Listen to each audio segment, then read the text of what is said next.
July 16ರಿಂದ ಸೂರ್ಯನ ಸಂಕ್ರಮಣ ಪ್ರಾರಂಭ.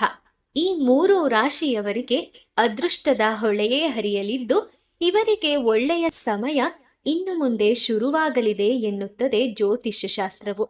ಮೊದಲನೆಯದಾಗಿ ಸಿಂಹರಾಶಿ. ಸೂರ್ಯನು ಸಿಂಹರಾಶಿಯ 12ನೇ ಮನೆಗೆ ಹೋಗುತ್ತಿದ್ದಾನೆ. ಈ ಒಂದು ಕಾರಣದಿಂದಾಗಿ ಈ ಸ್ಥಳೀಯರು ಬಹಳಷ್ಟು ಹಣವನ್ನು ಈ ಸಮಯದಲ್ಲಿ ಉಳಿತಾಯ ಮಾಡಬಹುದು.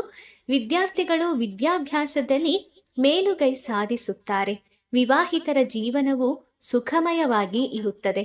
ಅವಿವಾಹಿತರಿಗೆ ಅಂದುಕೊಂಡಂತಹ ಬಾಳ ಸಂಗಾತಿ ಸಿಗಲಿದ್ದಾರೆ. ಇದು ಸಿಂಹರಾಶಿಯವರ ಆತ್ಮಸ್ಥೈರ್ಯವನ್ನು ಹೆಚ್ಚಿಸುತ್ತದೆ. ನೀವು ಕೆಲಸದಲ್ಲಿ ಹೊಸ ಜವಾಬ್ದಾರಿಗಳನ್ನು ಪಡೆಯುವಂತಹ ಸಾಧ್ಯತೆ ಇದೆ. ಇನ್ನು ವೃಶ್ಚಿಕ ರಾಶಿ. ಸೂರ್ಯನು ವೃಶ್ಚಿಕ ರಾಶಿಯ 9ನೇ ಮನೆಗೆ ಹೋಗುವ ಕಾರಣದಿಂದಾಗಿ ಈ ರಾಶಿಯವರಿಗೆ ಅದೃಷ್ಟವು ಕೂಡಿ ಬರಲಿದೆ. ಕೆಲವರಿಗೆ ವಿದೇಶಕ್ಕೆ ಹೋಗುವಂತಹ ಅವಕಾಶಗಳು ಲಭಿಸಲಿದೆ. ಶುಭ ಕಾರ್ಯಕ್ರಮಗಳಲ್ಲಿ ಹೆಚ್ಚು ಭಾಗವಹಿಸಬಹುದು.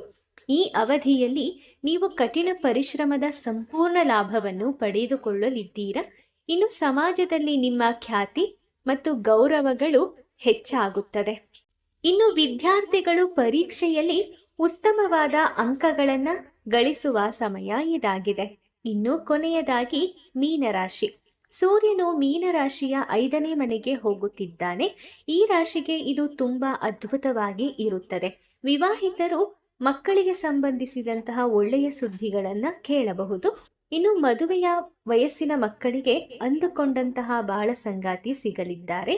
ವ್ಯಾಪಾರಿಗಳಿಗೆ ಅನಿರೀಕ್ಷಿತ ಲಾಭ ದೊರೆಯಲಿದೆ. ನಿಮ್ಮ ಎಲ್ಲಾ ಯೋಜನೆಗಳು ಯೋಜನೆಯ ಪ್ರಕಾರವೇ ನಡೆಯುತ್ತದೆ. ಉದ್ಯೋಗಿಗಳು ತಮ್ಮ ಕೆಲಸದಲ್ಲಿ ಯಶಸ್ಸನ್ನ ಪಡೆದುಕೊಳ್ಳಲಿದ್ದಾರೆ. ನೀವು ಒಂದು ವೇಳೆ ಪ್ರೀತಿಯಲ್ಲಿ ಇದ್ದರೆ ಈ ಸಮಯದಲ್ಲಿ ಆ ಪ್ರೀತಿ ಯಶಸ್ವಿಯೂ ಆಗುತ್ತದೆ. ನಮ್ಮ ವೈದಿಕ ಜ್ಯೋತಿಷ ಶಾಸ್ತ್ರದ ಪ್ರಕಾರ ನವಗ್ರಹಗಳ ಅಧಿಪತಿ ಎಂದು ಪರಿಗಣಿಸಲಾದ ಸೂರ್ಯನು ತಿಂಗಳಿಗೊಮ್ಮೆ ತನ್ನ ರಾಶಿಯನ್ನ ಬದಲಾಯಿಸುತ್ತಾನೆ. ಆದ್ದರಿಂದ ಸೂರ್ಯನು ಪ್ರತಿ ಬಾರಿಯೂ ರಾಶಿಯನ್ನ ಬದಲಾವಣೆ ಮಾಡಿದಾಗ ಅದರ ಎಲ್ಲಾ ಪರಿಣಾಮ ಎಲ್ಲಾ ರಾಶಿಗಳ ಮೇಲೆ ಕಂಡು ಬಂದರೂ ಕೂಡ ಈ ಕೆಲವು ರಾಶಿಗಳಿಗೆ ಮಾತ್ರ ವಿಶೇಷ ಫಲವನ್ನ ನೀಡಲಿದ್ದಾನೆ. ಸದ್ಯ ಸೂರ್ಯನು ಮಿಥುನ ರಾಶಿಯಲ್ಲಿ ಸಂಚರಿಸುತ್ತಿದ್ದಾನೆ. ಈ ಸಂದರ್ಭದಲ್ಲಿ ಜುಲೈ 16ರಂದು ಸೂರ್ಯನು ಚಂದ್ರನ ಕರ್ಕಾಟಕ ರಾಶಿ ಪ್ರವೇಶ ಮಾಡಲಿದ್ದಾನೆ. ಸೂರ್ಯ ಮತ್ತು ಚಂದ್ರನ ಸ್ನೇಹ ಗ್ರಹಗಳಾಗಿದೆ. ಹೀಗಾಗಿ ಸೂರ್ಯ ಸಾಗಾಣೆ ಸ್ವಲ್ಪ ಉತ್ತಮವಾಗಿರುತ್ತದೆ ಈ ಎಲ್ಲ ರಾಶಿಗಳ ಮೇಲೆ. ಸ್ನೇಹಿತರೆ, ಈ ಮಾಹಿತಿ ಇಷ್ಟ ಆಗಿದ್ರೆ ವಿಡಿಯೋನ ಲೈಕ್ ಮಾಡಿ, ಶೇರ್ ಮಾಡಿ.